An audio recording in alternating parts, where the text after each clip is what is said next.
Let's take a look at the squeeze theorem. Here's the formal statement of it. We need two things to be true. First up, we need this double inequality to be true. What it says is f is smaller than g, which is smaller than h, as long as we're nearby some value of x called a. At the same time, we need the fact that the limit on f as x goes to a is the same as the limit on h as x goes to a. They're both some capital L, we'll say, and that's a finite number. If both of these are true, then the function that's in the middle, g, has no choice but to also go through L. And that's the conclusion. That as x goes to a, g will also be equal to L. So that's the formal statement of it. But what we really need to understand it is a picture. So h is the function that's above, f is the function that's below, and g is the function that's in between. Okay, outside, like away from x equals a, other things can happen. But as long as we're nearby x equal a, we're going to have that inequality hold. And so with f and h both going to L, then g is pinched or squeezed or sandwiched in between and has no choice but to also go through L. Okay, here's an example of how we could use that. As it currently stands, we have no algebraic way to satisfy, to figure out what this limit is. We have division by 0 on the inside here. We can't just plug in 0. And so what we're going to do is set up the squeeze theorem.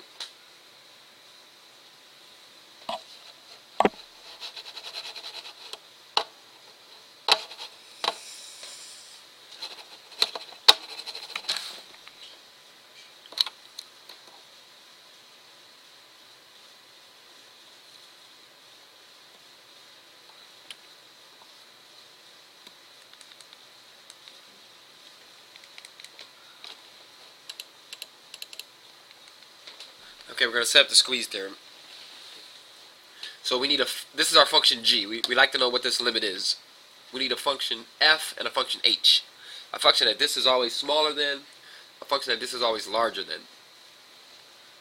Okay, let's start with the basic idea about sine, that it lives between -1 and 1. Right, sine of x. The biggest sine ever gets is 1, the smallest sine ever gets is -1, and x is allowed to be any number you want. Well, how does that change with our sine? We have the sine of 5 over x squared. By changing the inside, we're affecting the x. We aren't affecting the y. And so it's still going to be between -1 and 1. Okay, we're building up our function in the middle, at the same time changing the outside functions f and g. So I'm going to take this inequality and multiply it by x to the 6th. I know that's a positive number because it's an even power on x. Had this been an odd power on x, we really wouldn't be able to do it this way. But I'm going to multiply through by x to the 6th. I'd have negative x to the 6th less than or equal to our function, which is less than or equal to positive x to the 6th. The function g is squeezed in between these two functions. Call them f and g. F and h. We're interested in what's going on as x goes to 0. Our value of a is 0. And so, as x goes to 0, both f and h go to 0. Right? Negative x to the 6th goes to 0 as x goes to 0. With h, x to the 6th goes to 0 as h goes to 0. Now, we can conclude by the squeeze theorem above, we have our inequality true, part A.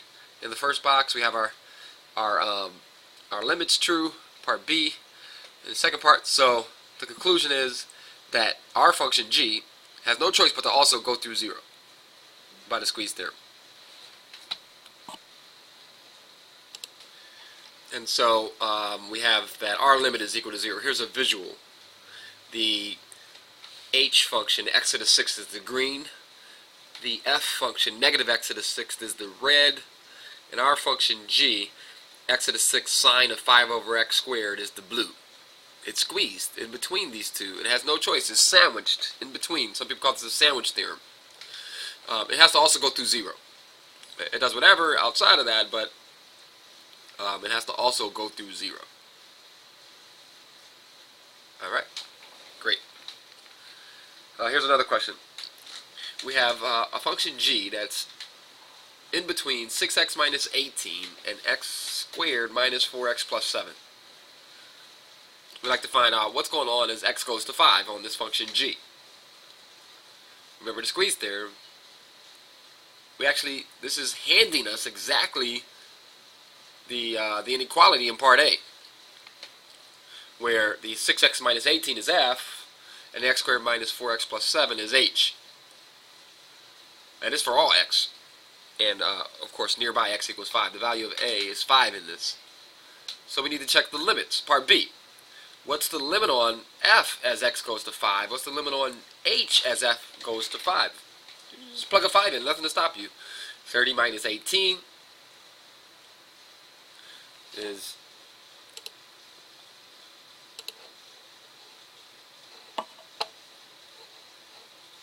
Right, 30 minus 18 is 12, and 25 minus 20 plus 7, 32 minus 12, would be also 12. 32 minus 20 would also be 12. So both of these are going through 12. Therefore g, which I have no idea what it is, but I just know that I don't have a formula for it, but I do know that it's sandwiched in between these two functions that both go to 12 by the squeeze theorem. Then our function g, whatever it does, we know that it also goes through 12. So the limit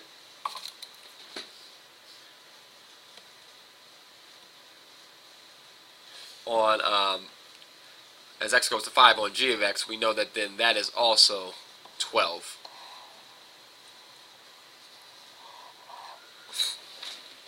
Okay, and so it would look something like this. Alright, great. So what's the big deal? Why do we care? Okay, and it comes from trigonometry. There's a very important limit that we can prove using the squeeze theorem. Later on we can find something that easier than the squeeze theorem to prove this, but we don't know that yet. And so this limit as x goes to 0 of the sine of x over x, we can show that it's equal to 1. And we'll show that on the next slide. Okay, that's a very important limit. We'll see why. Also, we can take this and alter it slightly. A more general version of that above is that if there's some constant a multiplied by x, both in the numerator and denominator, that will still be 1. And we'll work some questions with that. And a third limit that ends up being important, which uses a combination of the two that are above, cosine x minus 1 all over x as x goes to 0, that will be 0. Okay, it's the combination of these that form the foundation. When we go to talk about derivatives, we could say that the derivative of sine is cosine by combining these limits together. Alright, so let's use the squeeze theorem. It's quite involved. It's done in our textbook. I'm going to try to explain it, hopefully in a better way. Why is the limit of sine x over x as x goes to 0, why is that 1? Alright. Okay, we're going to start with this following picture here, where we restrict theta to be between 0 and pi over 2. So 0 and 90, theta has to be, of course, in this triangle. It can't be more than 90, because then we would, in the big triangle, we wouldn't have a triangle. So we have a bunch of right triangles here. There's 3 that we're going to focus on. And so I have these points labeled. There's going to be a sector of a circle in blue. The center of that circle is at O. A and B are on that circle. D is directly above A, and if you extend the radius OB out, we'll get to D, we'll get that line. And we're going to say that this radius of this circle, the sector of the circle, the radius is 1. I'm going to say that. Okay? And this is our picture here. We'll call this picture A. Alright. Now, let's see if we understand the following inequality. Alright, there's a triangle. OAB. Let me trace that for you. So, I'll erase this, but here's O to A to B. Triangle, not sector, but triangle. Okay. OAB, sorry about that. That's a triangle, OAB. And the sector OAB would be including this part here. So definitely it has a larger area. And then the last part of the inequality is triangle OAD. That's the large triangle in the problem. And it definitely has a larger area. It contains the sector and the other triangle. It definitely has a larger area than both of the other two. And those are just strict inequalities. Those aren't even equal to's. So we do believe this statement is true, and this is going to be the foundation of our squeeze theorem. Remember how we have to have the inequality in part A. What exactly is the area of this triangle OAB? Okay, so it's 1/2 the base times the height. We need to find out what is the height of this triangle. Okay, now B is a point that's on the circle. Okay, and B makes a right triangle. The triangle OCB is a right triangle. OCB here is a right triangle, and in that right triangle, the hypotenuse is 1, and so the one side is cosine theta, while the other side is sine theta. Right? The sine of theta is the opposite over the hypotenuse, and the hypotenuse is 1, and so that makes this opposite side of theta. The cosine of theta is the adjacent over the hypotenuse, but the hypotenuse is 1, so that makes this adjacent cosine theta. Okay, great. So what is the area of this triangle? Well, the base of this triangle is 1, OA. 1/2 the base times the height. The sine of theta is the height of the triangle, the altitude. So 1/2 sine theta is the area of triangle OAB. Alright, now let's take a look at some true statements here. OA and DA. We're going to look at these two guys divided by each other. Okay, OA and DA. In the large triangle, we know that OA is definitely 1. And the tangent of theta is the opposite over the adjacent. Okay. The opposite over the adjacent. And so, here's theta. We're thinking about the big triangle, including the red part. So, this guy is 1. This guy is called, DA, and this theta is here. And in that large triangle, tangent of theta is DA over OA. DA over OA is the tangent of theta. But we know that OA is 1. It's the radius of the circle. So it tells us that the tangent of theta is exactly DA. Okay. Well, why do we care? That's how long that line is, tangent of theta. Why do we care? We're trying to find the area of that triangle. 1/2 the base times the height. So knowing that that's tan theta, we get 1/2. The base, once again, is 1. And then tan theta would be the height. So we know the areas of these triangles. Great. Next up, we need to find the area of this sector in the middle. The area of a sector is 1/2 the radius squared times the theta, the angle, but not in degrees, in radians. Okay, that's a formula for the area of a sector. And so the radius, well, that's 1. And so we have that's going to be half of theta. So it is true that half of the sine theta is less than half of theta, which is less than half of the tan theta. True statement. And that's going to make up the guts, basically, of our inequality. Okay. Now, let's take each of these 3 parts and divide through by half sine theta. It's not 0. Okay. Theta is something strictly between 0 and pi over 2, so the sine of it isn't 0. We're going to divide through by that. Here's what we have. The first guy is going to be 1. The guy in the middle, if I divide by half sine theta, the halves cancel out. I get theta over sine theta. Now let's check out this last one here. It's tan theta over 2, so half tan theta, and I divide it by half sine theta.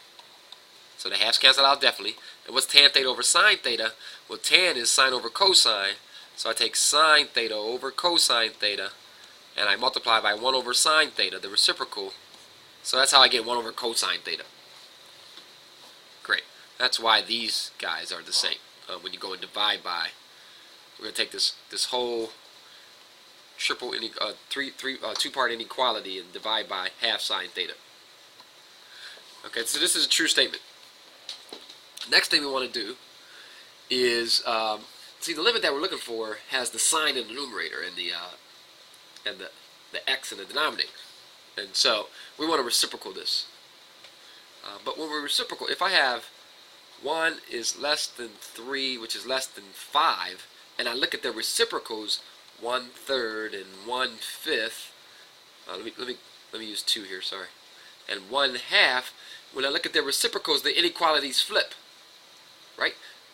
1/2 is the biggest, and 1/5 is the smallest.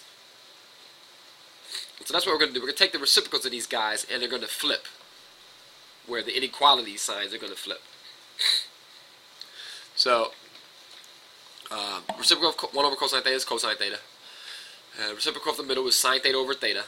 And reciprocal of 1 is just 1. So this is a true statement, and this is going to be,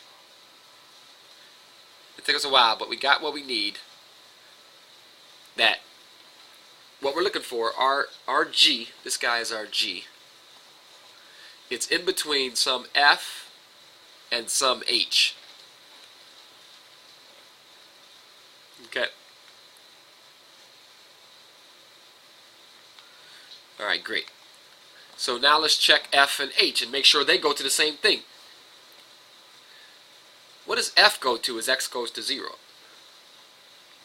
The limit on cosine is 1. What is H? This guy is F. This guy is H. Well, the function 1 stays at 1, so that limit is also 1.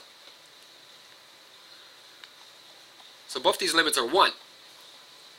Great, so we have this is part A to the squeeze theorem. This is part B to the squeeze theorem. So the guy that's in between, right here, our G, has no choice but to also go through 1. And so that proves it. What did I do? I used theta instead of x.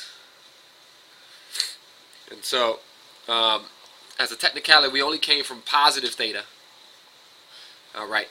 But we could have gone from the left-hand side as well, because of the symmetry involved with this function. If I take sine theta over theta, that's an even function. What does it mean to be even? F of negative x is the same as f of x. That's even. That's the definition of even. This is an even function, symmetric with respect to the y-axis. Right? If I put in minus x for minus theta for theta, I'll be looking at the sine of minus theta, all divided by minus theta. And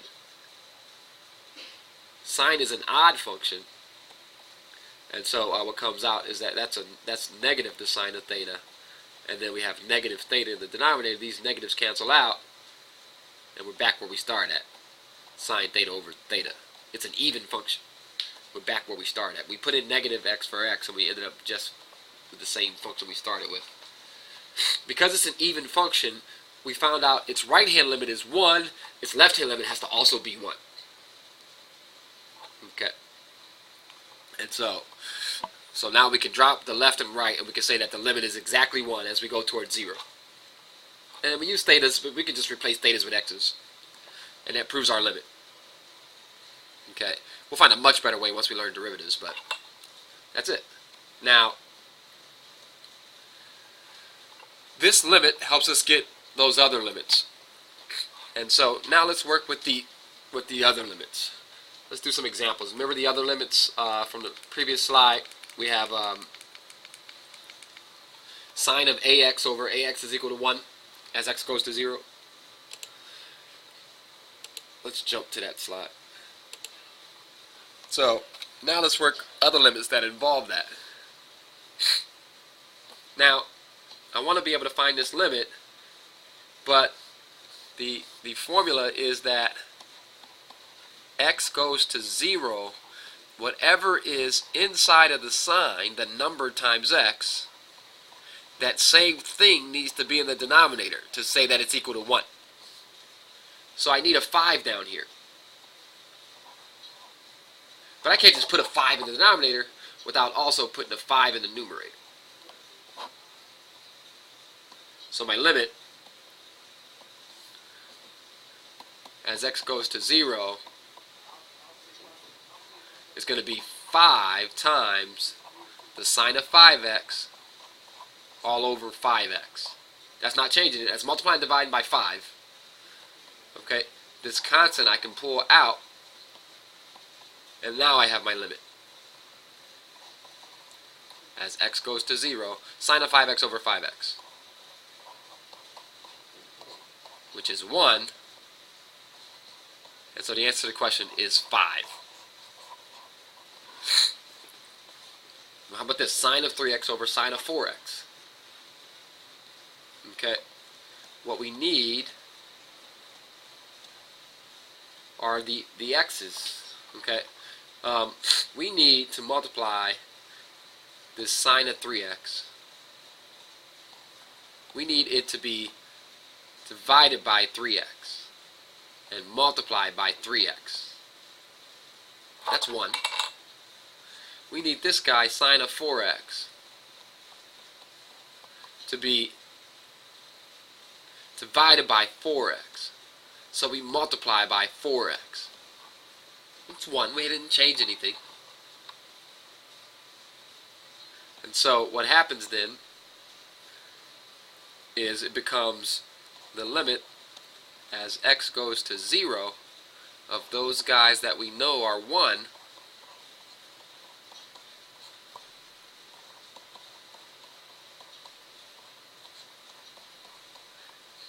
times the 3x over 4x, where the x's can cancel out,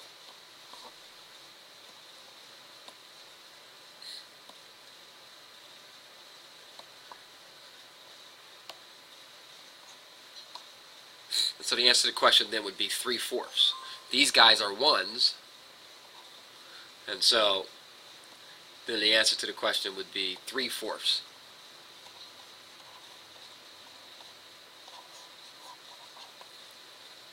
Okay. Well, how about this one here? We have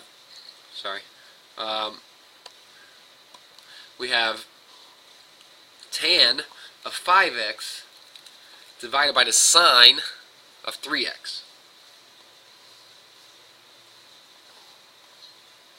Okay.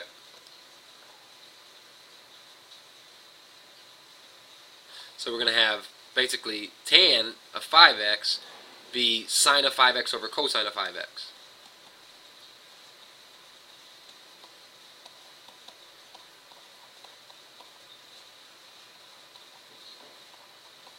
And then that whole thing is divided by the sine of 3x. And then just like we have above, we'll take those two guys together as sine of 5x over sine of 3x. And then the cosine of 5x, we can just sort of think about pulling that over to the side here and deal with that later. Basically from above we can see that we end up with, if this is an a and this is a b, sine of ax over sine of bx as x goes to 0, we just see that it's a over b. Limit as x goes to 0, sine of ax over sine of bx is a over b. By what we just did here, 3 over 4. So this limit here, I would multiply and divide by 5 over x. I would multiply and divide by 3 over x. 3x, sorry. I multiply and divide by 3x, multiply and divide by 5x, and I end up with 5/3. This limit here is 5/3. What about this guy? As x goes to 0, what happens here? Well, cosine of 0 is 1. So this limit is 1. So the limit on the one, limit of a product is product of limits as long as they both exist. And so that's why this answer is 5/3. Alright, to be able to do those kinds of limits, manipulating the fact that sine of ax over ax as x goes to 0 is 1. Okay? And then finally that third limit, cosine x minus 1 all over x as x goes to 0, we're going to do it with an h. So we're going to work and see why this limit is 0. Okay, to do it though we have to employ an identity. Okay, the cosine of twice x has 3 different substitutions that we could do for it. 1 minus 2 sine squared on x is one of them. Okay, so that's an identity, and so if you want to replace the 2x with an x, the cosine on x, then here you have to take half of that. So we have sine squared on x over 2. And that's what we're going to use. We take our cosine h and replace it with that.